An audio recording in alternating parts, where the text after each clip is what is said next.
જાતે સમાજ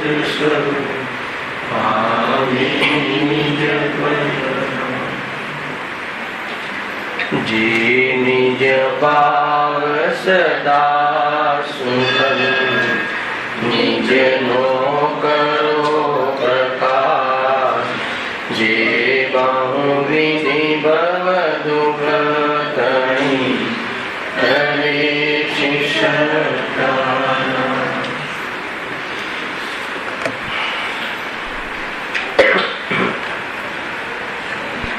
आज श्री मोक्षमार्ग प्रकाशक ग्रंथ से त्रीजा अधिकार पर આપણે સ્વાધ્યાય ચાલી રહ્યો છે પેજ નંબર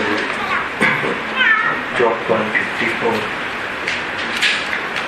ચારિત્ર મોહથી દુઃખ અને તેના ઉપાયોનું પ્રથાપન ત્યાં એનો પ્રથમ પેરેગ્રાફ ઉત્થાનિકા રૂપથી એની ગઈકાલે ઘણી ચર્ચા કરી હતી કે ચારિત્ર મોહના ઉદયથી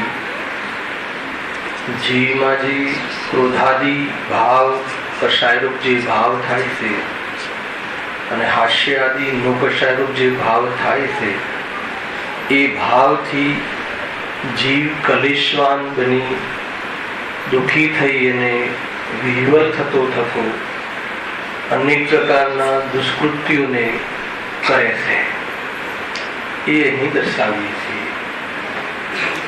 ટૂંકમાં ક્રોધરૂપી ચારિત્ર મોહનીય કર્મોનો ઉદય અને એમાં થતા ક્રોધાદી ક્રોધ ભાવ અને ક્રોધ ભાવમાં જે ઘણો કલેશવાન થાય છે, વિહવલ થાય છે અને અંધ બની અને એવી જાતિની પ્રવૃત્તિ કરે છે કે એને કાંઈ દેખાતું નથી. એમના ઉપકારમાં નિમિત્ત બનવા વાળા જીવો પ્રત્યે પણ ઘણા ખોટા પ્રકારની પ્રવૃત્તિઓ કરતો જોવા મળે છે. એવી બધી ચર્ચાઓ અહીંયા વિશેષ આવવા વાળી છે. ગઈકાલે બેનનો પ્રશ્ન હતો છે કે નહીં બેન ખ્યાલ નથી કે ક્રોધ કર્મનો ઉદય થતા જીવમાં ક્રોધ ભાવ થાય છે. ક્રોધ ભાવ થાય છે એ તો ખબર પડે છે, જીવમાં ક્રોધ ભાવ થયો એ ખબર પડે છે, પણ ક્રોધ કર્મનો જે ઉદય છે એ સમજમાં નથી આવતું. એમ પ્રશ્ન પૂછ્યો તમે બે કહ્યું હતું ને આપણે, એક જડ ક્રોધ અને ચેતન ક્રોધ. જીવમાં જે પરિણામ થાય છે એ ચિદ વિવર્તન, એ ચિદ પરિણામ છે, એ ચેતનમાં થવા વાળા વિકારી પરિણામ છે, ક્રોધ પરિણામ. અને જ્યારે જીવને ક્રોધ પરિણામ થાય છે ત્યારે ક્રોધ કર્મનો ઉદય પણ હોય છે. કે ક્રોધ કર્મનો જે ઉદય છે એ પકડાતો નથી, એ સમજમાં નથી આવતું. એવો પ્રશ્ન હતો, જે કોઈનો પ્રશ્ન હોય. તો જે ક્રોધ કર્મ જે છે, પેલા તો એમ સમજો કે જે કર્મ છે એ પૂદગલનું પરિણામ છે. કર્મ એ પૂદગલની અવસ્થા છે, કાર્મણ વર્ગના જેને કહે છે. અને એ એટલું સૂક્ષ્મ પરિણામ, સ્કંદરૂપ પરિણામ કરે છે કે જે મતિશુદ્ધ જ્ઞાનના અનુમાનનો વિષય તો છે, પરંતુ મતિશુદ્ધના જ્ઞાનનો એ પ્રત્યક્ષ વિષય બનતું નથી. એક અવધિ જ્ઞાનનો વિષય બને છે, કેવળ જ્ઞાન આદિનો વિષય બને છે, પરંતુ મતિશુદ્ધ જ્ઞાનનો વિષય નથી. એટલે આપણું મતિશુદ્ધ જ્ઞાન છે આપણી પાસે. એટલે કર્મના પરમાણુ યુક્ત જે કર્મ સ્કંદ છે, વર્ગણા છે, એ આપણા જ્ઞાનનો વિષય, ચક્ષુનો વિષય કે કર્ણનો વિષય. ભલે એનામાં સ્પર્શ રસ ગંધ વર્ણ હોવા છતાં પણ એટલું સૂક્ષ્મ પરિણમન હોવાના કારણે સ્કંદનું આપણા જ્ઞાનનો વિષય બનતું નથી. એ સામાન્ય લોજિક. પરંતુ એ ક્રોધ કર્મની જે સત્તા છે એને લોજિકથી, અનુમાનથી, આગમથી, ન્યાયથી, યુક્તિથી એનો નિર્ણય થઈ શકે છે. જેમ કે અને એનાથી ક્રોધ કર્મના ઉદયના નિમિત્તમાં ક્રોધ થાય છે, એ સમજવાથી આપણને શું લાભ થાય છે એની ચર્ચા આ સભામાં મેં અનેક વાર કરી છે. એ પણ થોડું લેશું 2 મિનિટ, પછી આપણે વિષયમાં પ્રવેશ કરીએ. જે ક્રોધ કર્મ જે છે એની સત્તા, ક્રોધ કર્મની સત્તાનો ખ્યાલ, અત્યારે કોઈ ક્રોધ પરિણામ આપણને આવે એ વખતે નિમિત્ત તરીકે ક્રોધ કર્મનો ઉદય છે એવી સત્તાનો ખ્યાલ યુક્તિથી, આગમથી, અનુમાનથી આપણને એનું જ્ઞાન થઈ શકે છે. આગમથી તો એટલું કે આગમમાં કહ્યું છે કે જ્યારે જીવ ક્રોધાદી રૂપણ કરે છે, આ પહેલી લીટી લખી છે, ચારિત્ર મૌનીના ઉદયથી જીવમાં થતા ક્રોધાદી ભાવ, કશાય ભાવ અને હાસ્યાદી નો કશાય ભાવ થાય છે, એને લઈને જે દુઃખી થાય. એ તો નિમિત્ત પ્રધાન તંત્ર છે, આગમમાં કહ્યું છે. પરંતુ એને યુક્તિથી કેવી રીતે સિદ્ધિ થાય કે જ્યારે કોઈ વ્યક્તિ, જ્યારે કોઈ બાળક ઘરની અંદર ઘણું ઉધમ મચાવતું હોય તો દુનિયાની દ્રષ્ટિએ જોવામાં આવે, લોક દ્રષ્ટિએ જોવામાં આવે તો કોઈ બાળક ઘણી મસ્તી કરે તો સીધી વાત તો એમાં આવે કે આપણને ક્રોધ થવો જોઈએ. પણ ઘણી વાર એ બાળક ઘણી મસ્તી કરતું હોવા છતાં આપણને એના ઉપર સ્નેહ આવે છે, તો એ વખતે ક્રોધ કર્મનો ઉદય નથી પણ રાગ કર્મનો ઉદય છે. અને એ જ બાળક ક્યારેક એટલી જ ઉધમ મચાવતું હોય અને આપણને એ સ્નેહમાં નિમિત્ત બનવા વાળી બહારની પરિસ્થિતિ ક્યારેક ક્રોધમાં નિમિત્ત બને છે, બાહ્ય પરિસ્થિતિ, તો એ વખતે સ્થિતિ તો એક જ છે. સ્નેહ વખતે પણ એ મસ્તી કરતો હતો અને ક્રોધ વખતે પણ મસ્તી કરતો હતો. તો નિમિત્ત તરીકે શું બદલાયું? તો કે સ્નેહ વખતે રાગ કર્મનો ઉદય, જળ રાગ કર્મ, ઉદ્ગલ કર્મ, અને ક્રોધ થયો ત્યારે ક્રોધ કર્મનો ઉદય. એ ડિફરન્સિયસ જો આપણને વિશ્લેષણ ખ્યાલમાં આવે તો એમ ખ્યાલમાં આવે કે બહારની પરિસ્થિતિ મારા ક્રોધાદી, મારા સ્નેહાદી નિમિત્ત નથી, પણ નિમિત્ત તરીકે પણ તો તે પ્રકારના તેને નિમિત્ત બનવા વાળા કર્મનો ઉદય જ નિમિત્ત છે, યદ્યપી બાહ્ય કોઈ પરિસ્થિતિ નથી. આ આપણને લોજિકથી, યુક્તિથી આપણને આ પકડવા આવે. ઘણી વાર એવું બને છે. તો એ લોજિકથી થયું. એ વાત ખ્યાલમાં રાખવી કે અહીંયા કોઈ કર્મથી ક્રોધ થાય છે એ વાત નથી. ગુરુદેવની સભામાં આ વાત વારંવાર કહેવાની ન હોય. નિમિત્ત પ્રધાન કથન જ્યારે થતું હોય ત્યારે નિમિત્તની મુખ્યતાથી સમજવું. એક પછી વાત એ આવી કે ભાઈ એ ક્રોધાદી કર્મના નિમિત્તમાં જીવ ક્રોધાદી ભાવ રૂપે પરિણમે છે એટલી સમજણ માત્રથી અથવા એ નિમિત્ત પ્રધાન કથનથી, એ આગમના વ્યવહાર કથનથી નિશ્ચયનું જ્ઞાન અર્થાત તો દ્રવ્ય સ્વભાવ પર દ્રષ્ટિ જવાનો કાર્યક્રમમાં કેવી રીતે આ જીરાગમનું કથન નિમિત્ત બને, કેવી રીતે બને? અને અમે અનેક વાર વાત કરી છે. જો કોઈ એમ ચાહે કે હું જાણું છું, મારે બતાવવું છે તો બતાવી શકે, નહીં તો હું તો બતાવી દઉં, બતાવું. બહુ સરસ. ભલે તમને પકડમાં છે કે એનાથી આપણને જે બાહ્ય પદાર્થો ઉપર આરોપ આપવાની આદત છે. આ શબ્દોમાં મેં કઈ વાર કહ્યું છે, કાંઈ પણ આપણને ક્રોધાદી થાય તો આપણે કોના પર આરોપ આપીએ છીએ? પેલો આ વ્યક્તિએ આમ કર્યું, એ આમ કર્યું, મસ્તી કરે છે, તમે ધક્કો ના માર્યો હોત, તમારા ત્યાં ના થયું હોત, તમે સામે ના આવ્યા હોત તો મને ક્રોધ ના થાત. અને આપણે સીધો આરોપ આપીએ છીએ. તો કહે છે કે એ અનેક પદાર્થો, અનેક જીવો સાથે જે આપણી દ્રષ્ટિ છે કે આના કારણે થાય છે, એ દ્રષ્ટિ મટી જાય છે. તો કોઈ એમ કહે કે છેલ્લે ભલે તે દ્રષ્ટિ મટી ગઈ પણ કર્મના કારણે થાય છે એમ તો કહ્યું ને. તો કહે છે કે ભાઈ કર્મના કારણે થયું એની પૂરી વ્યાખ્યા શું છે એ તું સાંભળ. કે પૂર્વમાં તે કોઈ એવા ખોટા ભાવ કર્યા છે કે જેના નિમિત્તથી કર્મનું બંધ થયું છે અને એ કર્મ સ્થિતિ ભાગ અનુસાર ઉદયમાં આવ્યા અને તે વર્તમાનમાં તેમ છતાં પણ આડોડાઈ કરીને સ્વભાવને ન જાણ્યો, એનાથી ભિન્ન સ્વભાવને ન ઓળખ્યો અને ફરીથી તું એ કર્મના ઉદયમાં જોડાઈ અને ક્રોધાદી રૂપ પરિણમિત થયું. આ પૂરું કથન છે. ખ્યાલ? ભલે એ કર્મ નિમિત્ત, તો કર્મ ક્યાંથી આવ્યા? કર્મ આવવા પાછળનું રહસ્ય શું છે? તો કે મેં જ કોઈ ખોટા ભાવ પૂર્વમાં કર્યા હતા, મેં આ કર્મને કોન્ટ્રાક્ટ આપ્યો હતો કે કદાચ હું સ્વભાવ પાસે ન જતો રહું, એનો તું ખ્યાલ રાખજે. શું કહ્યું? સમજમાં આવે છે? હું સુખી ના થઈ જાઉં ને એનું તું ધ્યાન રાખજે. એમ આપણે કર્મને કોન્ટ્રાક્ટ સોંપ્યો તો પહેલા નથી સોંપ્યો. એમ કઈ કર્મ કોઈ પોતાની મરજીથી કે પોતાની બુદ્ધિથી કે પોતાની ઈચ્છાથી આવે એમ નહીં. કેમ કે કર્મમાં ન ઈચ્છા છે, કર્મમાં ન બુદ્ધિ છે, હે ને? કર્મ તો જળ છે, પરંતુ આપણે પોતે જ એવી જાતિના ભાવ કરી અને એ કર્મનું સ્થિતિ અને ભાગ પ્રકૃતિ પ્રદેશ બંધ આપણા આત્માના પ્રદેશો સાથે સંશ્લેષ બંધ કરતો થકો આ જીવ દેહને ભલે છોડીને જાય, પણ એ કર્મના નિમિત્તે ભાવ અને જ્ઞાન આ બધું સાથે લઈ અને બીજી ગતિએ જાય છે. તો ત્યાં એ પ્રકારે કર્મની સ્થિતિનો ભાગ પાકતા ઉદયમાં આવે છે.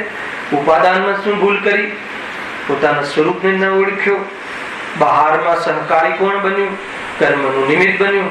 તો બધું મેળ ખાઈ લીધો અને જીવે એ પ્રકારનું પ્રકરણ ત્યાં કર્યું. ક્રોધાદી રૂપ પરિણમ્યું.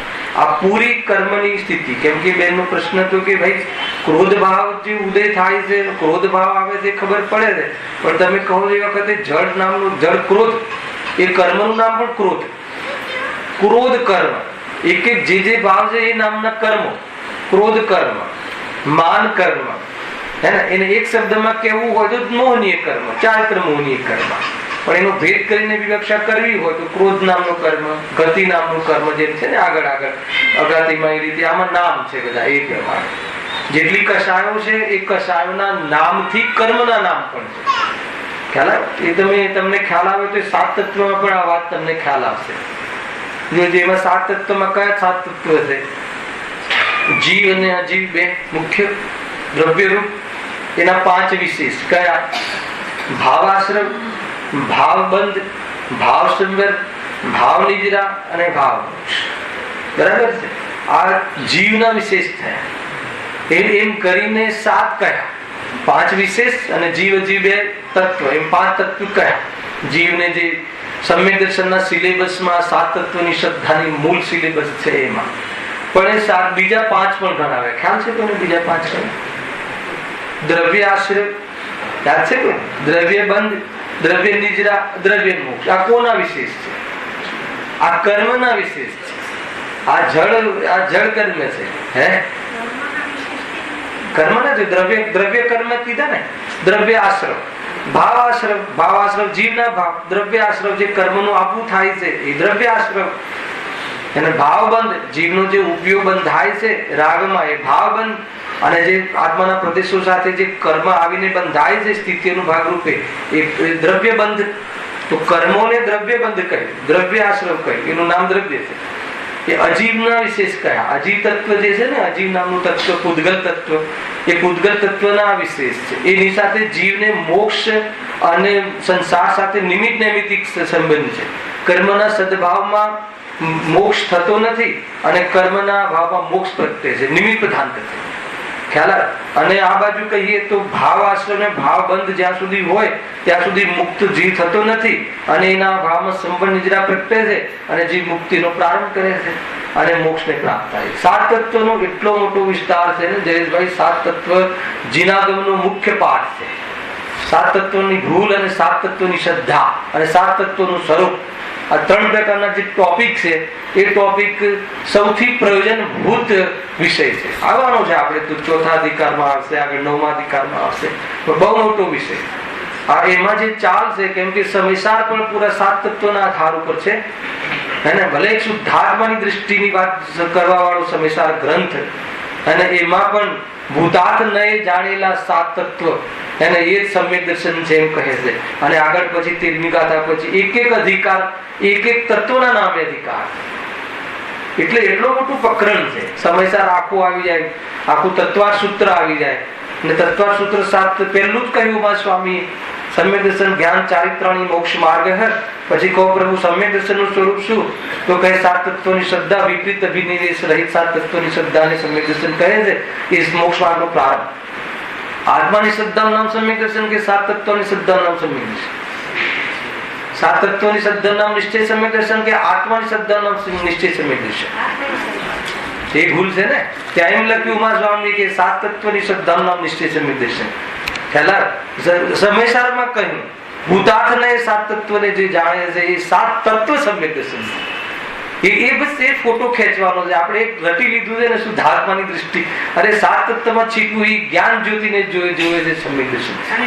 અનેક પ્રકારની પદ્ધતિ, અનેક પ્રકારના કન્સેપ્ટ છે અને આ ભૂલો થાય છે. સાત તત્વની શ્રદ્ધા વ્યવહાર સમ્યક દર્શન. અરે નિશ્ચય લક્ષણ બતાવ્યું છે વિપરીત અભિનિવેશ ઉમા સ્વામી કુંદકુંદ દેવે. ખ્યાલ આવે કે એટલે ઘણી બધી વાત છે. વાત ક્યાંથી નીકળી? આ તો ભાવ આશ્રવ અને દ્રવ્ય આશ્રવ વાત બીજી હતી થોડીક ચર્ચા. અને આપણી મોક્ષની સભામાં આ વાત બહુ પ્રિય છે. સમ્યક દર્શન પ્રાપ્ત કરવાનું, એ ધાન સમ્યક દર્શન પ્રાપ્ત કરવાની પ્રતિજ્ઞા જીવ માત્રની હોવી જોઈએ, દરેક મોક્ષાર્થી હોવી જોઈએ. કેમ કે એના વગર કોઈ મોક્ષનો પ્રારંભ થાય નથી. આત્માને જાણ્યા વગર, આત્માના દર્શન વગર કોઈ એમ કહે કે ક્ષણ માત્ર મેં સુખ પ્રાપ્ત થયું તો કે તારો ભ્રમ છે અને અસંભવ છે. બહારમાં ગમે તેટલો તારો વૈભવ હોય જડનો, પરંતુ આત્માની અનુભૂતિ વગર તું ક્ષણ માત્ર પણ ચેનને પ્રાપ્ત થયું હોય તો તારામાં કોઈ આ ભ્રમ ચાલી રહ્યો છે. નક્કી વાત. બરાબર છે મેં? હા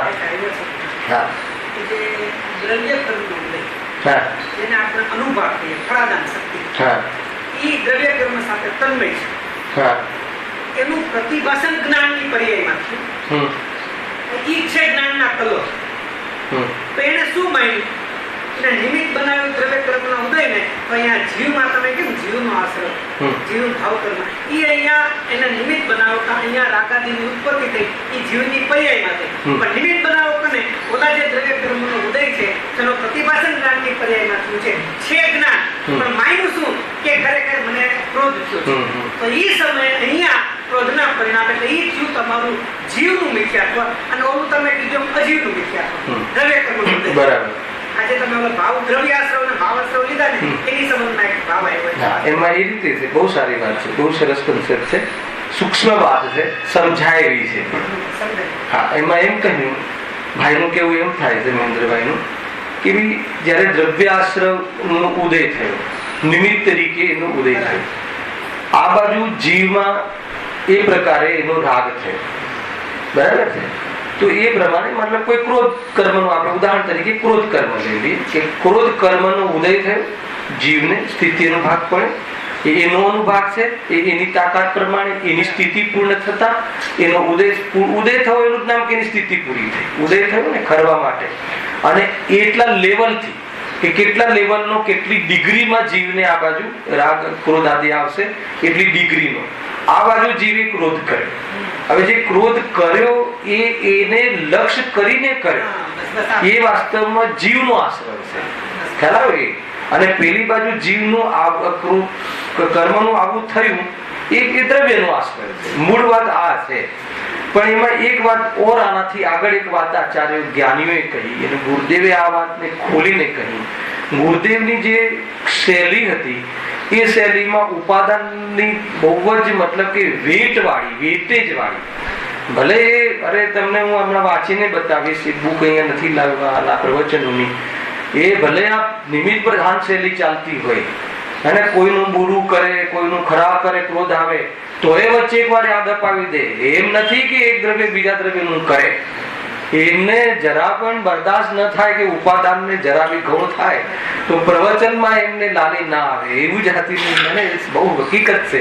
વાત આખી નિમિત્ત પ્રધાન ચાલે ને કે જયારે ક્રોધ કર્મનો ઉદય થાય એટલે બીજાનું બુરું ઈચ્છે ને બીજાને મતલબ મરાવડાવે ને બીજાને આમ કરે ને. પણ ગુરુદેવે તરત જ એમ નહીં માની લેતા કે એક દ્રવ્ય બીજા દ્રવ્યનું કરે, આ મરાવી દે. એવું પરિણામ કરે. મરાવે એટલે મારી શકે એમ નહીં, તરત જ. ખ્યાલ આવે ને? એટલે પરિણામ કરે જીવ આનું બુરું કરવું, પણ બુરું કરી ના શકે. એક દ્રવ્ય બીજા દ્રવ્યનું બુરું કરે તો જીનાગમ ષષ્ઠી એને સમાપ્ત થઈ જાય. એવી જોરદાર વાત પાછી જોડે વચ્ચે કરી દે. આજે સવારે હું વાંચતો હતો એટલે આપણને એમના નિરૂપણમાં જે ઉપાદાનની જે તાકાત જે છે ને ઉપાદાનથી જોવાની જે દ્રષ્ટિ છે ને એમના હર કથનમાં તરજ રહે, અને એવી દ્રષ્ટિ જે જીવની થતી હોય એ દુઃખી કોઈ દિવસ ના થાય. અને એનું નામ દ્રવ્ય દ્રષ્ટિ કહે છે. એને અનંત દુઃખનો ભાવ થઈ ગયું છે, એને અલ્પ દુઃખ છે એને ગણતા નથી અમે. એવી રીતે જ્ઞાનીઓની આ પદ્ધતિ છે. ખેર, એ રીતે આમાં પણ ઉપાદાનની ઓળથી પછી અહીંયા સુધી હજુ સુધી નિમિત્ત નૈમિત્તિક વાત કરી, જે મહેન્દ્રભાઈએ સુઝાવ આપ્યો, જે મારી કથા ચાલી રહી છે, જે બતાવી રહ્યો છું, એ નિમિત્ત નૈમિત્તિકના રિલેશનની વાતો છે. હજુ એમાં પણ બંનેની પૃથકતા બતાવવાની મુખ્યતાથી કથન થયું કે ઓલું જે આશ્રવ જે છે એ દ્રવ્ય આશ્રવ એના પોતાના સ્થિતિ અનુભાગ અને એ પ્રમાણે ઉત્પન્ન થયું, અને આ બાજુ જીવ સ્વયં એ રીતે એટલી ડિગ્રીમાં ક્રોધે ઉત્પન્ન થયો અને એ પરિણામ થયું એ પ્રમાણે એ જીવ આશ્રવ થયું, ઓલું જળ આશ્રવ થયું. અને એ બંનેનું આવું નિમિત્ત નૈમિત્તિક વ્યવહાર ચાલો, એનું નામ સંસાર છે. એનું નામ સંસારનો વ્યવહાર છે. ખરેખર સંસાર તો આત્માને છે જ નહીં. આત્માને પણ સંસારનો, કયા આત્માને? અજ્ઞાની આત્માને પણ સંસારનો વ્યવહાર છે. કેમ કે સંસાર તો કોઈ આત્માનું સ્વરૂપ નથી. આ રીતે આખી વાત ચાલે છે. ત્યાં પણ એક વાત આગળ એમ આવી કે ભાઈ જ્યારે દ્રવ્ય આશ્રવ જેટલી ડિગ્રીમાં ઉદય થયો એટલી ડિગ્રીમાં અહીંયા એનો ભાવ થવો એ જરૂરી છે. તો ત્યાં કહ્યું આચાર્ય જયસેન આચાર્ય દેવે કહ્યું ત્યાં પ્રવચન સારમાં, અને ગુદેશ્રીએ તો હંમેશા કહે છે કે માની લો કે ક્રોધ કર્મનો અથવા મોહનો ઉદય થાય એટલે મારે મોહ કરવો પડે, અને એવું વસ્તુનું સ્વરૂપ નથી. જો હું મારા પરિણામમાં બદલાવું છું તો મોહના ઉદયના, સાંભળજો આ વાત, કઈ વાર કહી ચૂક્યું છું પણ આ મુખ્ય વાતો છે. મોહના ઉદયમાં પણ મારે ના જોડાવું હોય તો ન જોડાવું, અને જોડાવું હોય તો જ જોડાવું. એવી રીતે જીવના પરિણામોની સ્વતંત્રતા છે. બેનશ્રીએ બી કરુણાની યોગને બતાવતા કહ્યું કે જીવના પરિણામો સાથે પ્રકૃતિ બંધાયેલી છે, પ્રકૃતિ સાથે જીવ નથી બંધાયેલો. આ બધી વાતોનો મેળ છે. પહેલા હું તમને એક મેળ બતાવો કઈ રીતે મેળ છે એનો થોડોક વિષય ગૌણ કરીને પાડ સમજો. જેમ કે પહેલા જયસેન આચાર્ય દેવ અને કુનકુન અને પૂજ્ય ગુદેશ્રી એમને જે વાત કહી ત્યાં સેમ વાત કરી છે જયસેન દેવે, આચાર્ય જયસેન દેવે, કે મોહનો ઉદય થાય અને તારે મોહ કરવો પડે એવો નિયમ નથી. સેમ વસ્તુ ગુરુદેવ કહે છે કે મોહના ઉદયમાં મોહ મારે કરવો પડે એવું ક્યાં છે? તો પછી ઉદય શું અને મોહ કરવો ન કરવો તો ન કરવો એ શું? ઉદય થયો એટલે તો જોડાઈ જ ગયો કહેવાય ને. ખરેખર મોહનો ઉદય અથવા ક્રોધનો ઉદય એને જ કહેવાય કે આ બાજુ ક્રોધ થયો, અને પછી એક બાજુ તમે કહો છો ન જોડાવું હોય તો ન જોડાય. તો એ શું? હવે એ તમારે બારીકી જે છે ને એ જે પકડમાં આવવું જોઈએ. ન જોડાવું હોય તો ન જોડાય. એનો અર્થ એ છે કે એ વખતે પણ એ ભલે ક્રોધ ચાલતો હોય, જેમ કહ્યું ને તમે મહેન્દ્રભાઈ વાત કરીને કે એ વખતે તો એને જ્ઞાન થાય છે, એ વખતે તો ક્રોધ થતો ક્રોધ પછી તો કે એ વખતે જ્ઞાન પણ થાય છે અને ક્રોધ પણ થાય છે. સાંભળજો બરાબર. એવું નથી કે ક્રોધ નથી થતો અને એવું નથી કે જ્ઞાન નથી થતું. જ્ઞાન ના થાય તો ક્રોધની ખબર કઈ રીતે પડે? હવે પ્રોબ્લેમ ક્યાં છે કે જ્ઞાન પણ થાય છે અને ક્રોધ પણ થાય છે, પણ જ્ઞાન છે આત્માનું લક્ષણ છે, ક્રોધ આત્માનું લક્ષણ નથી. એમ જાણતો નથી અજ્ઞાની. અને જ્ઞાની એમ જાણે છે કે ક્રોધ થાય છે આત્માનું લક્ષણ નથી, મારો વૈભવ નથી. અને આ જ્ઞાન થાય છે જે ક્રોધ સંબંધી બી જ્ઞાન થાય છે, એ જ્ઞાન સંચેતન, એ જ્ઞાન કેતન, એ જ્ઞાન નિકેતન, એ વાસ્તવમાં જ્ઞાનનું સામર્થ્ય, જ્ઞાયક તે હું છું એમ એનો ભેદ અંદરમાં ચાલે છે. એટલે ક્રોધ પ્રત્યેનું ભેદ વિજ્ઞાન ચાલે છે. અને આજે પણ કહ્યું હતું કે વિતરાગી જ્ઞાન, વિતરાગી દ્રષ્ટિ, વિતરાગી રમણતા. સાંભળ્યું હતું નિયમ સારમાં. એવું એક કથન કહી દે કે એમાં આપણા દરવાજા ખુલી જાય. હે ને, જ્ઞાનીઓના કથન જોરદાર હોય છે. તો વાત એ નથી કે ક્રોધ નથી થતો. જ્ઞાની ધર્માત્મા ક્રોધને પોતાના સ્વરૂપ તરીકે જાણતો નથી. એ વખતે પણ વેદન જ્ઞાનનું છે, સંવેદન જ્ઞાનનું છે, ક્રોધનું વેદન છે નહીં. જ્ઞાનીને કે અજ્ઞાની બંનેને. એને પરંતુ જ્ઞાની એમ અજ્ઞાની એમ માને છે કે મને ક્રોધ થયો, ફસાયો, એટલે એને એટલા માટે જે કર્મ નિમિત્ત બન્યું અને નવો પાક લઈ આવ્યો એટલે નિજરા ના છે. નવો પાક લઈ આવ્યો, નવો કર્મ બંધ થયો, મને ક્રોધ થયો એનો ખબર છે. મને ક્રોધ થયો, આ બધા કથનો આપણે કથનમાં ચાલે છે ને આગળ, એટલે ખબર નથી પડતી. મને ક્રોધ થયો એનો અર્થ શું? હું ક્રોધી એટલે એનો અર્થ શું? મને ક્રોધ થયો એનો અર્થ શું? ખબર છે? એનાથી એકત્વ થયું એનો શું ખબર છે? એ મને ક્રોધ થયો એમ આપણને કઈ અંદરમાં ભાવ મને ક્રોધ થયો માનીએ છીએ આપણે, એમ નહીં. મને ક્રોધ થયો એટલે કે આ ક્રોધના અંતર્ગત હું ઓલી વસ્તુને આ રીતે બુરું કરાવીને હું ખુશ થઈ જઈશ, હું સુખી થઈ જઈશ, એનું નામ મને ક્રોધ થયું. ક્રોધ સાથે એકત્વ આને કહે છે. ક્રોધમાં તમને ખુશીના ચિહ્ન દેખાય, ક્રોધમાં તમને આનંદના ચિહ્ન દેખાય. આનંદ હોય આત્માને, આનંદ હોય આત્મામાં વિતરાગતાનો, પણ આપણને આનંદ લાગે છે રાગથી, ક્રોધથી, એનું નામ મને ક્રોધ થયો, એનું નામ ક્રોધથી એકત્વ. એને આપણે ક્રોધનો ઉદય થયો તો ક્રોધમાં જે પણ પ્રવૃત્તિ કરીએ છીએ કોઈનું બુરું કરવાની, એની પાછળ આપણે શું એંગલ હોય છે કે આનું બુરું કરીને હું શું લઉં? શાંતિ લઉં. તો એ શાંતિ કોઈનું બુરું કરીને લેવું એનો અર્થ કે ક્રોધથી શાંતિ થાય છે, એનો અર્થ કે મને ક્રોધ મારો સ્વભાવ છે, એનો અર્થ એમ. આપણે બોલતા નથી ક્રોધ મારો સ્વભાવ છે, હું ક્રોધ છું, પણ ક્રોધને એટલો એટેચમેન્ટથી અનુભવ કરીએ છીએ કે ક્રોધના અંદર થતી પ્રવૃત્તિઓના માધ્યમથી હું મારા પરિણામોને ઠારું, હે ને, એનું નામ ક્રોધથી એકત્વ. તો એ એવું જાતિનું ક્રોધ સંબંધી વલણ, એવી જાતિના ક્રોધ સંબંધના કન્સેપ્ટ કોને નથી હોતો? જ્ઞાનીઓને નથી હોતો. ક્રોધ થવાના કાળમાં પણ જ્ઞાનમાં ઉપયોગમાં ક્રોધ નથી. એને ઉપયોગમાં ક્રોધ છે કે ક્રોધમાં ઉપયોગ છે? એને ઉપયોગમાં ઉપયોગ છે કે ઉપયોગમાં ક્રોધ છે? ક્રોધને જાણતી વખતે ક્રોધમાં ઉપયોગમાં ક્રોધ છે, ક્રોધ રૂપે પરિણમતી વખતે, ક્રોધને વશ થતી વખતે ઉપયોગમાં ક્રોધ છે કે ઉપયોગમાં ઉપયોગ છે? અને ક્રોધમાં ક્રોધ છે કે ક્રોધમાં ઉપયોગ છે? બે લક્ષણ ભિન્ન, બે ચીજ ભિન્ન, બે ક્વોલિટી ભિન્ન, બંને પદાર્થ ભિન્ન, બંનેના ભાવ ભિન્ન. તો એવી જેને ભિન્નતા ભાસે છે એનું નામ શું છે? વાસ્તવમાં એ ક્રોધને જાણ્યો કહેવાય, એને ક્રોધનો જ્ઞાતા દ્રષ્ટા રહ્યો કહેવાય.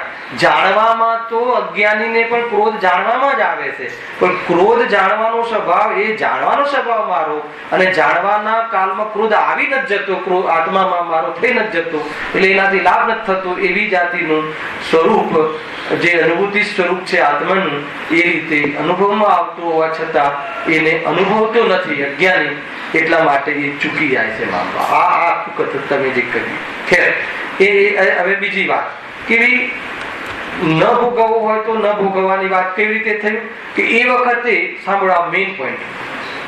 એ જયારે ક્રોધ કર્મનો ઉદય, આ બાજુ જીવ ક્રોધરૂપ પરિણમિત થાય છે.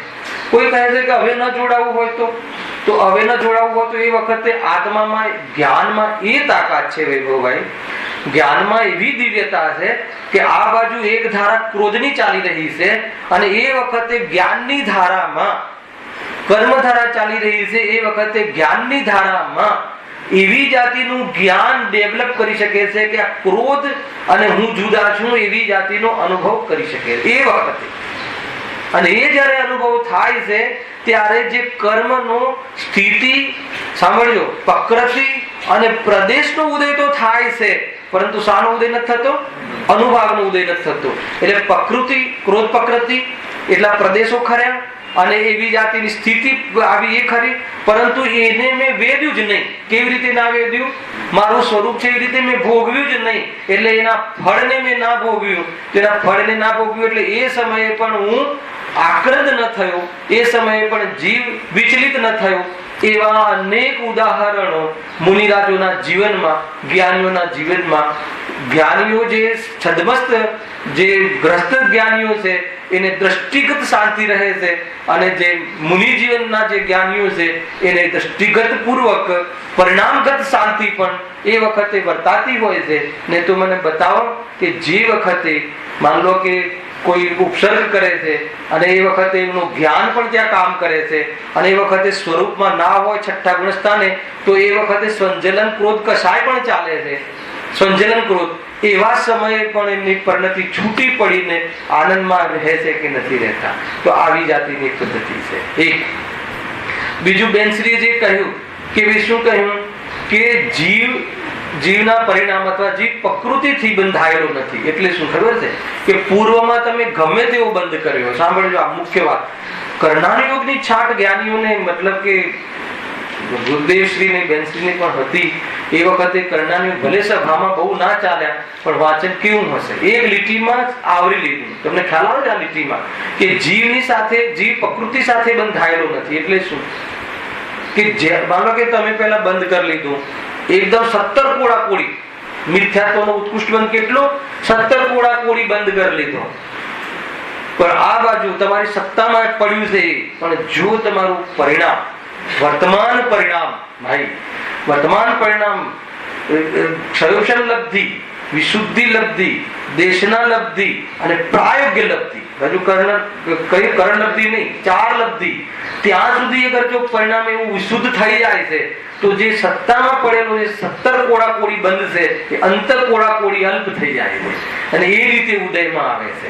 પેલા હે હા એ જ સમય જેવું અહીંયા પરિણામ થયું એવી રીતે ત્યાં સંક્રમણ ને જે આકર્ષણ ને જે પણ જે બધી થાય છે અવસ્થાઓ કર્મની એ થઈ જાય. આ બાજુ જીવ જો પરિણામ બદલે તો એ રીતે થઈ જાય. જે પરિણામ જે મુખથી બાંધ્યું હોય એ જ મુખથી ઉદયમાં આવવું એવું જરૂરી નથી. એ જ મિથ્યાત્વની પ્રકૃતિ સમ્યક પ્રકૃતિ થઈને ઉદયમાં આવીને ખરી જાય. એ જ અનંતાનુબંધીનું કર્માનું નિષેક એ અપ્રત્યક્ષના ઉદયમાં આવીને અર્થ થઈને ખરી જાય. આ બાજુ જીવ મજામાં રહે અને પેલાની અંદરમાં બદલાવ ઓટોમેટિક થઈ જાય. એ રીતે બેનશ્રી આ કથનમાં આટલું બધું વજન છે. એટલે કોઈ જો આમાં એમ કહેવું છે કે કોઈ અપરાધ થઈ ગયો હોય તો જો તમને અપરાધ મટાડવાનો ભાવ જાગ્યો હોય તો અપરાધથી ડરવાની જરૂર નથી. અને મટાડવાનો ભાવ ના જાગ્યો હોય, સમજમાં આવે છે, તો એ અપરાધ જે કાળા કેર કરશે એને એ તો કે તમને રોતા નહીં આવડે એવી જાતિની પરિસ્થિતિ. કર્મ એવી જાતના બહારમાં નાચ કરીને બતાવશે. અને સવારનો ગ્રાફ કયો, સાંજનો ગ્રાફ જુદો. હે સવારે મતલબ કે પેલા નહીં દેવગતિમાં ચર્ચા થતી હતી સુંદર શરીર, અને અહીંયા આવે એ પેલા તો અંદરમાં રોગોનો પ્રવેશ સમજમાં નહીં આવે. પુષ્ટ અને સેકન્ડમાં તો આમ લાગે કે હતા નતા.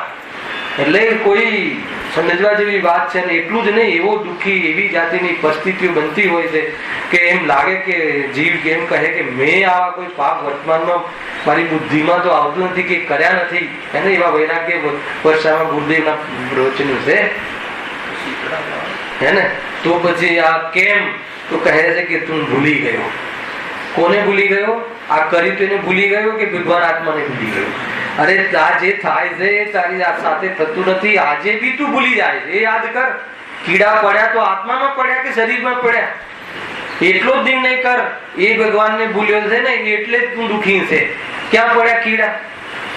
શરીરમાં પડ્યા કે આત્મામાં? હું આત્મા. જ્ઞાનમાં કીડાનું જ્ઞાન થાય કે કીડો જ્ઞાનમાં આવી જાય? ખ્યાલ આવે કે નહીં? જ્ઞાનમાં કીડો ના આવે નોટ ખબર છે? કીડા વાળા શરીર સાથે રહેવા છતાં પણ જ્ઞાનમય એને જાણવા છતાં, એટલું નહીં જ્ઞાનની સાથે મિથ્યા તો ચાલતું હોય ને, હું સડી ગયો એમ માનવા છતાં તારા જ્ઞાનમાં સડો આવતો નથી. જ્ઞાન તે આત્મા, જ્ઞાન આત્માનું લક્ષણ એટલે આત્મા સડતો નથી. એ વસ્તુનું વરદાન છે. અને આ વરદાનનો જો તું લાભ લે તો કહે છે કે એ વખતે પણ જ્ઞાતા દ્રષ્ટા રહીને સમાધિપૂર્વક જીવન વિતાવે. શું મતલબ કે ચૈતન્યની તાકાત સમજમાં આવે છે? રાજભાઈ આ પ્રમાણે બહુ મહત્વપૂર્ણ પ્રમેયો છે આ. સમજજો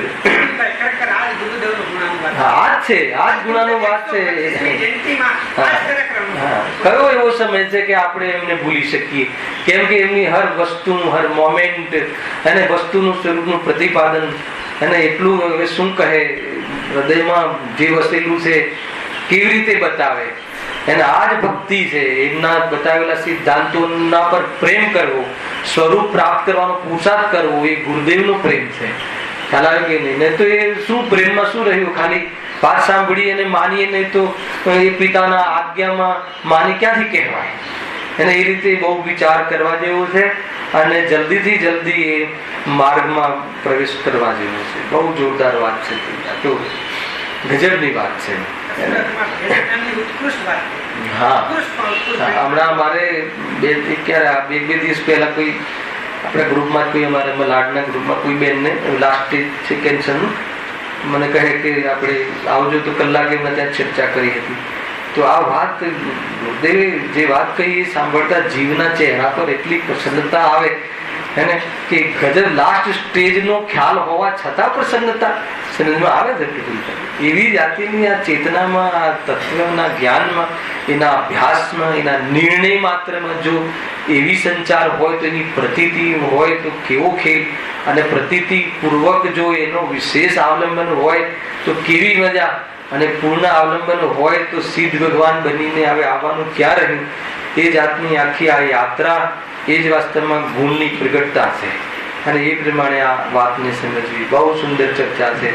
એને કોઈ આ તો એટલા માટે અહીંયા ચર્ચા કરીએ છીએ કે અહીંયા પકડમાં ટુંડરમલજી કરી છે કે આજે તારે કશાયની અમે જે ચર્ચા કરી રહ્યા છીએ એ ગુરુદેવે દરેક પેરેગ્રાફમાં ત્યાં પ્રવચનમાં લખ્યું એટલી ચર્ચા કરે એવી જાતિના ઉદાહરણો લખ્યા છે.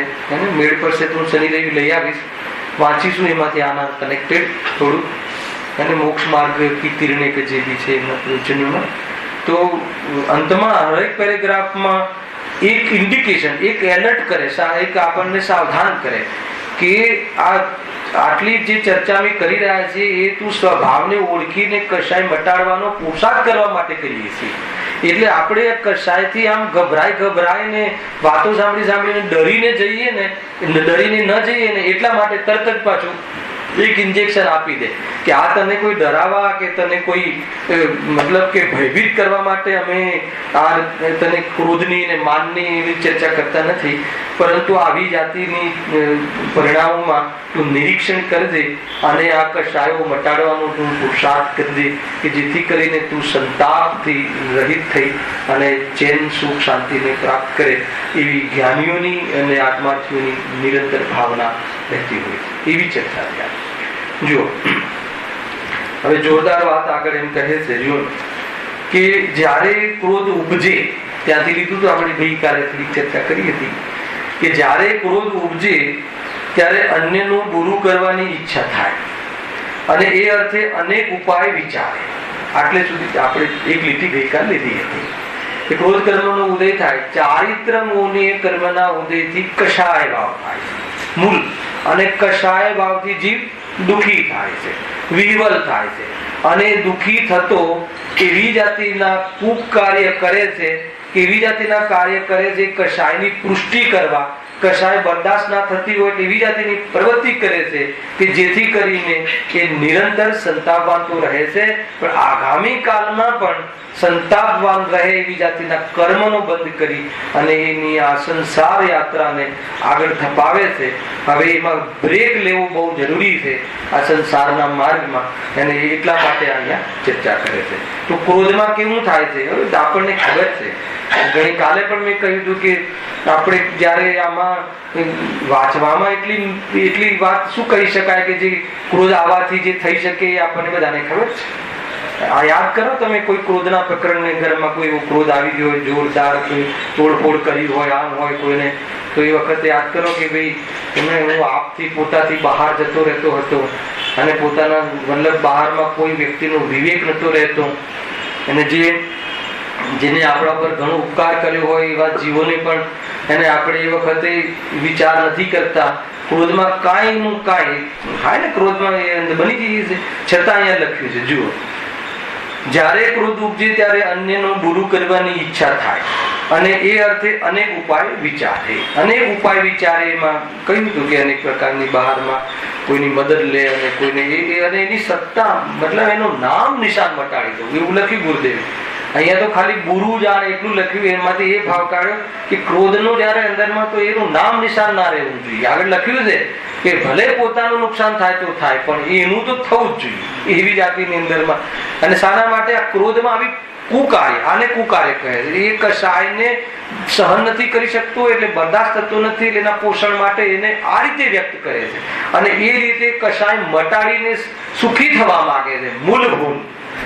અને એ રીતે કશાયને અનુકૂળ કાર્ય કરી અને પોતાને શાંતિ પ્રાપ્ત કરવા માંગે છે, પણ કહે છે કે એવું બુરું તો બીજાનું બુરું અને સારું એ તારા ક્રોધના આધીન નથી, તારી ઈચ્છાને આધીન નથી, એ સ્વયં થાય છે.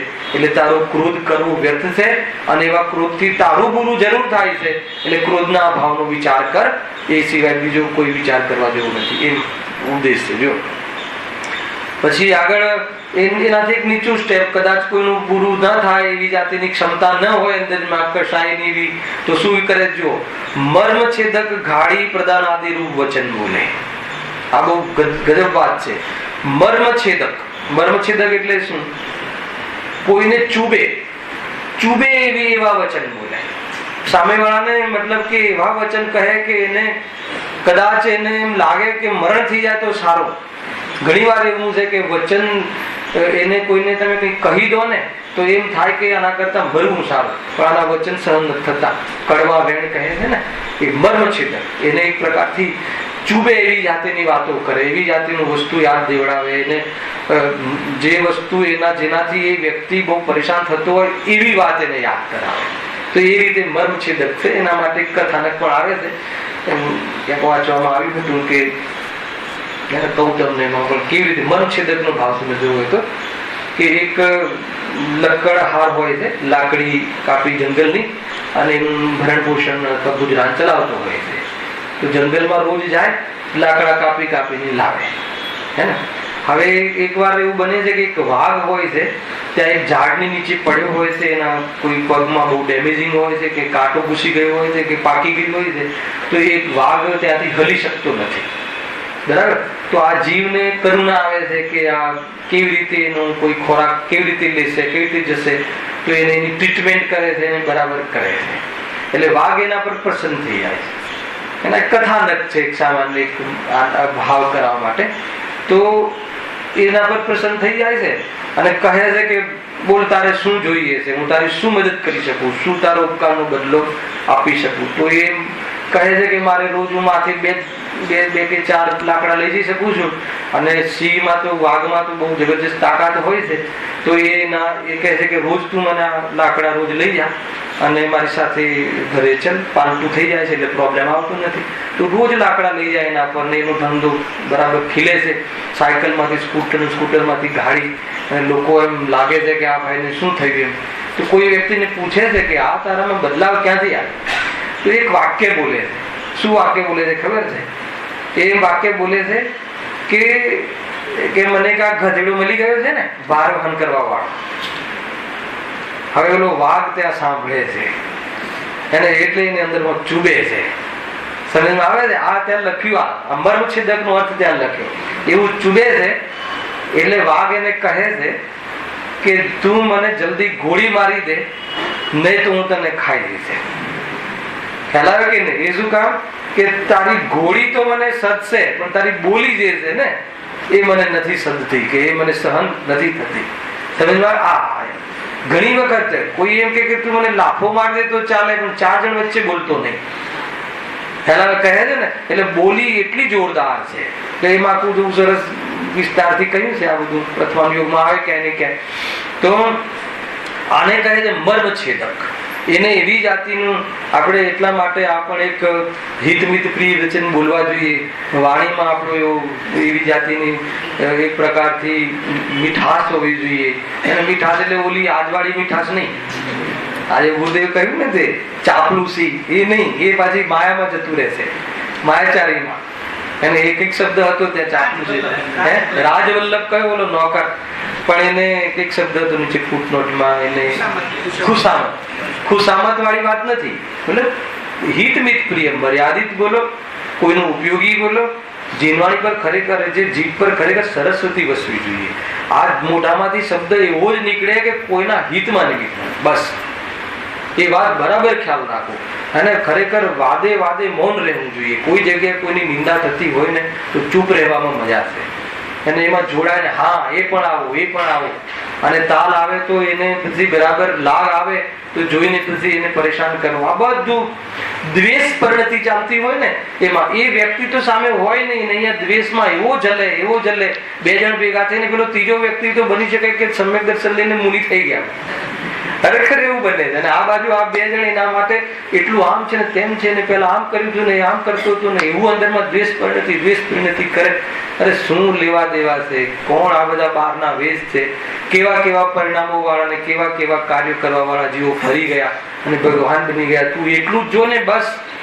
અને આ એક જોવાની કલા છે. આ સિવાય થોડું વધારે જોયું ને રાજેશભાઈ, કર્મના ભારા અને કર્મનો ભારો આવે ને, પેલા લાકડાનો ભારો, એવા ભારા બાંધી બાંધીને આ અહીંયાથી જે મનુષ્ય ભાવમાં ભાર મટાડવાનો મતલબ કે અવસર છે, એમાં તું ભારા બાંધી બાંધીને જઈશ. કે એને બેનશ્રી કહે છે કે જે કર્મ તું હસતા હસતા બાંધે છે ને, એને તું રોતા રોતા તું ભોગવી છે. એ રીતની વાત બહુ સમજવાની. કર્મ થિયરીમાં પણ વૈરાગ્ય પલે છે, અને વૈરાગ્યમાં જો આપણને સ્વભાવ દેખાઈ જાય તો વિતરાગતા પ્રગટ થઈ જાય. એવી જાતિનો આમ જોરદાર માર્ગ છે ભાઈ, પણ અંદરમાંથી પલળે જ નહીં. બસ બીજાનામાં દોષ જ દેખાય, અને દોષ દેખી અને પોતાની દ્વેષ પરિણતિને પોષણ કરે તો જીવનમાં શું છે બીજું? અરે કોઈનો દોષ હોય તો એ દોષ એનો પરમેનન્ટ છે. ગુણો જોવાના કે દોષ જોવાના? અરે પોતાના દોષ પણ જે છે ને, દોષ છે એમ જોવાના છે. ગુણ તરીકે તો પોતાના દોષ પણ નથી જોવાના. ખ્યાલ આવે છે કે નહીં? છતાં પણ બહારમાં આગમ એમ કહે છે કે વ્યવહાર તો એ છે કે તું બીજાના ગુણ જોજે ને તારા દોષ જોજે. બીજાનું કઈ જોવું હોય તો ગુણ જ જોજે, વ્યવહારની વાત છે. બાકી તું આત્માને જોજે તો બધાને આત્મા જોઈ લીધું એટલે ગુણ જ જોયા.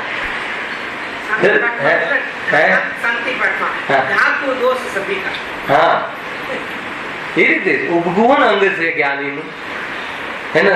દોષ ઢાંકે એટલે દોષ પોષે નહીં. બીજાનો દોષ બતાડીને શું લાભ, કોને લાભ થાય? કોઈ એક વ્યક્તિને લાભ થતો હોય તો બતાવો. પ્રભુભાઈ મારો દોષ કે તમારો દોષ હું જગ જાહેર કરું, એમાં કોઈને લાભ થતો હોય તો આપણે બધા એ કામ આજથી કરીએ. બતાવો કોઈ એક દોષ તમારો કે મારો, એને આપણે જગ જાહેર કરીએ, એમાં મને ફાયદો છે, તમને ફાયદો છે, બીજા કોઈને ફાયદો છે, સમાજને ફાયદો છે? કોઈને ફાયદો નથી. ખ્યાલ ઉપગુ અનંત કહ્યું ને, જ્ઞાનીઓને એ રીતે આવે છે. સમ્ય દૃષ્ટિને અને સમ્ય આત્માથી ને પણ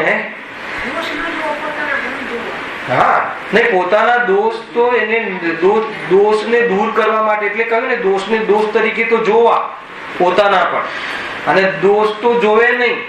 એનો અર્થ કે દોષને તો પોષે, અને ગુણોના નામ શીખે અને દોષને પોષે. એવી પરિસ્થિતિ ચાલી રહી.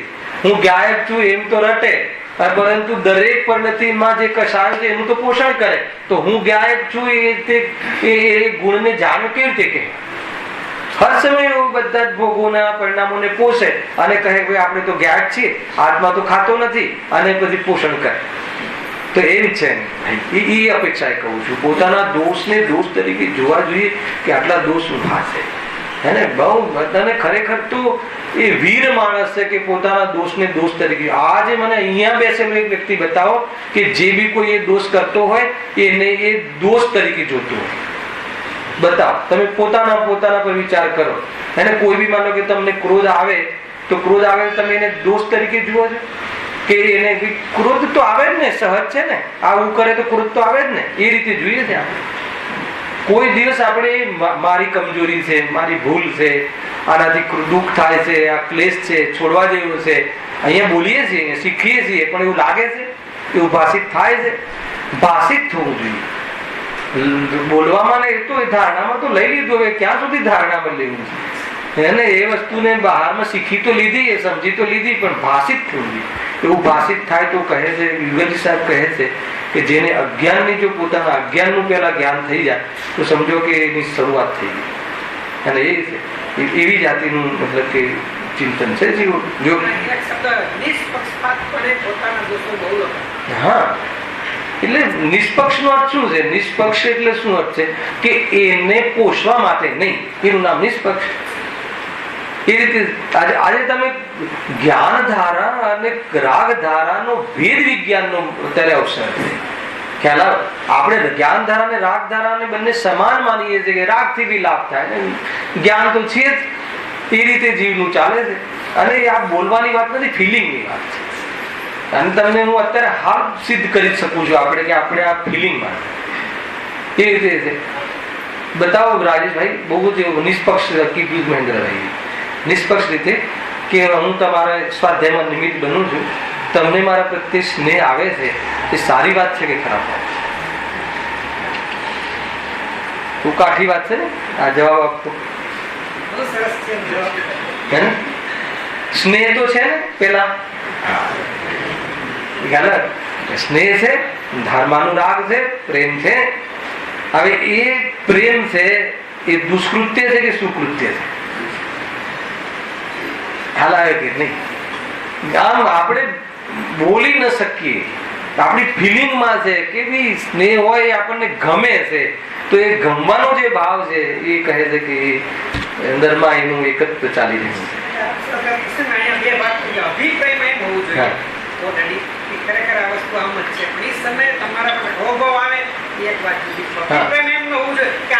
એટલે આમાં કેવું છે મહેન્દ્રભાઈ કે જયારે વાત અધ્યાત્મની હોય ને ત્યારે અરે ગુરુદેવ પ્રત્યે ભક્તિનો ભાવ આવે છે ને, એમાં બી એવું હોય છે કે પ્રભુ આપનો ભક્તિનો ભાવ આવે છે ત્યાં સુધી હું તો અટકેલું છું.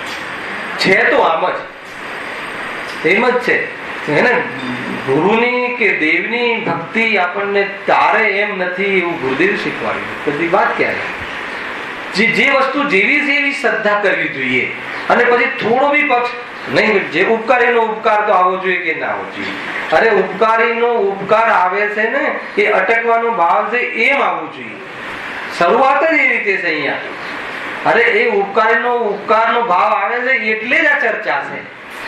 ઉપકારનો ભાવ આવે છે એટલે જ આ ચર્ચા કરવી પડે છે કે ભાઈ તું ઉપકારના ભાવમાં અટકીશ તો આત્મકલ્યાણ નહીં થાય એ બતાવવું છે. એ તો માનવીય ગુણ છે કે ઉપકારીનો ઉપકાર આવવો જોઈએ, આત્માનો ગુણ નથી. શું કહ્યું? ઉપકારીનો ઉપકાર આવવો જોઈએ, માનવીય ગુણ છે, એ આત્મિક ગુણ નથી. ખ્યાલ? એ તો મનુષ્યના અંતર્ગત થવા વાળી પરિસ્થિતિ છે. આત્માને જ્યાં સુધી અરે લખ્યું ને એવા શબ્દો લખ્યા છે કે સર્વજ્ઞ ભગવાન દયા રહિત છે. દયા રહિત લોકોને એમ લાગે કે તમારા ભગવાનમાં દયા જ નથી. તમને ખ્યાલ આવે છે? કરુણા અકરુણા એમનામાં કરુણા છે, ભગવાનમાં કરુણા છે. આપણા સર્વજ્ઞ ભગવાનમાં કરુણા છે કે નહીં? એ તો આપણે રાગી છીએ એટલે બોલીએ છીએ કે પ્રભુ આપે મારા પર કરુણા કરી. ભગવાનમાં કરુણા હોય તો ભગવાન હોય? ભગવાનનો દયાનો ભાવ હોય તો ભગવાન હોય? ન હોય ને. એવી વાત છે ભાઈ, બહુ જબરજસ્ત વાત છે. જુઓ એટલે કશાય ગમે તે કલરની હોય એને કશાયમાં કલર પડે છે, ખબર છે? લેશિયાઓના છે ને, એમાં લેશિયાઓ કહી છે કૃષ્ણ લેશિયા ને પીત લેશિયા ને 3 અશુભ ને 3 શુભ ને ગમે તે લેવલ ની હોય. શુક્લ લેશિયા, શુભ લેશિયા, શુક્લ સફેદ ધવલ હે ને એ લેશિયા ગમે તે કલર ની હોય, મતલબ એનો નૈમિક દ્રવ્યક નું ફલ હોય તો પણ એ બંધ માર્ગ છે, એ વાસ્તવમાં મોક્ષ માર્ગ નથી. વાત પતી ગઈ ને ત્યાં. તેથી મતલબ કે જે આપણે થોડું ઢીલું પછી મૂકીએ ને કે વાત તો અહોભાવ તો આવે ને, અહોભાવ તો આવે ને. અહોભાવ આવે છે ને એની ના નથી. અહોભાવ આવે છે ને એટલે જ ચર્ચા કરીએ છીએ કે અહોભાવ છે ને એ બાધક તત્વ છે. નક્કી એ કરવાનું છે અહીંયા. આવવું જોઈએ કે ના આવવું જોઈએ જૈન ધર્મ નું કથન જ નથી. અરે અહોભાવ આવે છે એ શું છે અને મારે જે પ્રાપ્ત કરવું છે એ ભાવ કયો છે એ વિજ્ઞાન શીખવાનું છે અહીંયા. અહોભાવ અરે અહીંયા ક્રોધ આવવું જોઈએ કે ના આવવું જોઈએ એની પણ કથા નથી. ખ્યાલ આવે કે નહીં? ક્રોધાદી ભાવ તો જે મતલબ કે કયા ગુણસ્થાન સુધી હોય છે બધી ચર્ચાઓ થઈ ચૂકી છે. વાત એ નથી ક્રોધ આવવો જોઈએ કે ના આવવું જોઈએ. બતાવો પ્રકાશભાઈ આપણો પ્રશ્ન. હવે આપણું સાંભળ્યા પછી ક્રોધ આવવું જોઈએ કે ના આવવું જોઈએ? ક્રોધ આપણો સ્વભાવ નથી સાંભળ્યા પછી ક્રોધ આવવો જોઈએ કે ના આવવું જોઈએ? બતાવો. હજુ બી પર્યાયની પકડ છે. ના આવવો જોઈએ એટલે પાછું તમે ક્રોધને જ પકડે. અરે ક્રોધ મારો નથી, ક્રોધ હું નથી. શરૂઆત ત્યાંથી છે. આવવો જોઈએ આવે છે એ ક્રોધ અને હું એ બંને વચ્ચે સંબંધ નથી, એનું નામ ક્રોધ હું નથી. હાલાવે કે આપણે તો ના ક્રોધ ના આવવો જોઈએ. હવે ક્રોધ આદિ ભાવ, માન આદિ ભાવ, કસાય આદિ ભાવ હું નહીં કરું તો નહીં કરું ને પાછી પર્યાય પકડી કે હવે હું નહીં કરું. પેલા કરતો તો ને હવે નહીં કરું. સરવાળે પર્યાય પકડે. એ ધંધો નથી અહીંયા. અહીંયા ધંધો કયો છે કે ભેદ વિજ્ઞાન. એ ક્રોધ અને જ્ઞાન. એ ક્રોધ જે આવ્યો એ કયો ભાવ અને હું કયો ભાવ. હે ને? હું કયું તત્વ ને એ કયું તત્વ, એ તત્વ છે, આશ્રવ તત્વ, હું જીવ તત્વ, બે તત્વ ભિન્ન છે, બંને વચ્ચે મેળ નથી. એ રીતે જો અનુભવવામાં આવે તો એ ક્રોધની સ્વયંની રીતે એની ક્ષમતા, એની ક્વોલિટી એટલી ડાયલ્યુટ થઈ જાય છે કે જેથી કરીને અલ્પ સમયમાં એનો ભાવનો કાર્યક્રમ એના મેતે ચાલુ થઈ જાય છે. આ બાજુ વિતરાગ ભાવ વધતો જાય છે. આ જ કાર્યક્રમ છે, બીજું કોઈ કાર્યક્રમ નથી. ધ્યાન રાખજો.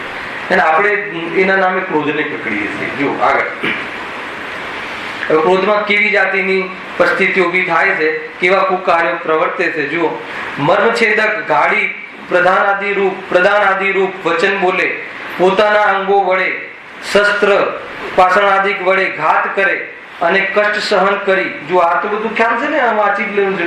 પોતાના અંગો વડે શસ્ત્ર વડે બીજાને ઘાત કરે અથવા કોઈ પાષાણાદિક વડે કોઈને ઘાત કરે અને કષ્ટ સહન કરી. આ કસાયની પ્રગટતા બતાવે છે. કસાય જયારે પ્રગટ થાય ને, વ્યક્ત થાય ને, ત્યારે પ્રવૃત્તિ શું હોય છે, હે ને? વિશેષ તીવ્ર વ્યક્ત થાય ત્યારે મનમાં થતી કસાય, પરિણામમાં થતી કસાય જયારે તીવ્ર થાય ત્યારે બહારમાં આવી પ્રવૃત્તિ કરે છે. ધનાદિ ખર્ચ કરી વા મરણાદિ વડે પોતાનું પણ બુરું કરી અન્યનું બુરું કરવાનો ઉદ્યમ કરે, હે ને? એ વખતે મતલબ કે અતિ પરેશાનીથી એક પાયનો એટલો લોભ હોય એ રીતે ભેગી કરી હોય, પોતાના પેટ માટે ના ખર્ચે એવા પૈસા કોઈનું બુરું કરવા માટે કરોડો રૂપિયા આપી દે છે કે નહીં? ઘરમાં છોકરો 1 રૂપિયો 5 રૂપિયા 10 રૂપિયા માગે તો કે નહીં, અને ખર્ચ થઈ જશે. અને કોઈનું બુરું કરવું હોય તો કરોડો રૂપિયા આપે. એ લખે આ બધું છે આમાં. આ એસાના માટે બુરું એટલે ને ક્રોધનો ભાવ આવે છે. ધનાદિ ખર્ચ કરી વા મરણાદિ વડે, મરણાદિ એટલે ભલે મારું મરણ થવું એટલું મરણ થઈ જાય, અને ભલે મને કઈ બી કરે પણ એનું તો બુરું થવું જ જોઈએ. અન્યનું બુરું કરવાનો ઉદ્યમ કરે અથવા અન્ય દ્વારા બુરું થતું જાણે તો એનું અન્ય દ્વારા બુરું કરાવે. અન્ય દ્વારા બુરું થતું જાણે તો એની અનુમોદના કરે. હા, એ તો એવો જ છે, આમ જ છે, થવું જ જોઈએ. અને કદાચિત અન્ય દ્વારા બુરું ના થતું હોય અને સ્વયં બુરું થાય તો બી આ ખુશ થાય. અને એના ઘરમાં મતલબ મરણ થઈ જાય તો કે સારું થયું, અને ભગવાનને ત્યાં ન્યાય છે, ભગવાનને વચ્ચે લાવી છે, ભગવાનને ત્યાં અન્યાય નથી. બરાબર છે, એ આવું કરે છે ને, તો એને એવું જ થવું જોઈએ. ભગવાન થોડી, ભગવાન બરાબર ન્યાય કરે છે. હવે કોઈને નથી છોડતો આ ક્રોધ. કોણ કોઈ નથી છોડતું? ક્રોધ. તેનું સ્વયં બુરું થાય તો પોતે અનુમોદન કરે. આવ્યું ને? અનુમોદન કરે એ રીતે કે સ્વયં બુરું થાય. સ્વયં બુરું થાય એટલે કોઈના દ્વારા કે આપણા દ્વારા ના, સ્વયં કોઈને મતલબ કે કોઈને ત્યાં યુનિયન થઈ ગયું કે એ જ લાભનું છે. તો બરાબર છે, એ બરાબર છે. એને આપણું કોમ્પ્યુટર હોય અને નડતો હોય આપણને, અને એના યુનિયન થઈને ફેક્ટરી બંધ થઈ જાય તો આપણે બરાબર છે. જે પણ થયું એ બધું બરાબર. જો બુરું થતા પોતાનું કાંઈ પણ પ્રયોજન સિદ્ધ ન થતું હોય તો પણ તેનું બુરું કરે. આ વાત બહુ ડેન્જર છે. બુરું થતા પોતાનું કાંઈ પણ પ્રયોજન સિદ્ધ ના થતું હોય, પોતાને કાંઈ પણ લાભ ના થતો હોય તો પણ એ બુરું કરવાની ભાવના એવી છે કે ભાઈ બુરું થાય, આપણને એમાં કોઈ લાભ ના થતો હોય. ક્રોધ થતા કોઈ પૂજ્યવા ઈષ્ટજન વચ્ચે આવે તો તેમને પણ બુરું કહે, મારવા લાગી જાય. અને કોઈ મતલબ કોઈ વડીલ કે કોઈ ભાઈ કે કોઈ છોડાવવા આવે તો શું એને પણ શું કહે, હે ને? મતલબ કે તમે વચ્ચે ના આવો, મારો હાથ ઉઠી શકે છે, એમ બોલે કે ના બોલે? હવે એને કઈ ઇજ્જત રાખી? હવે ઉઠાવે કે ન ઉઠાવે, ઇજ્જત કરી કેવાય?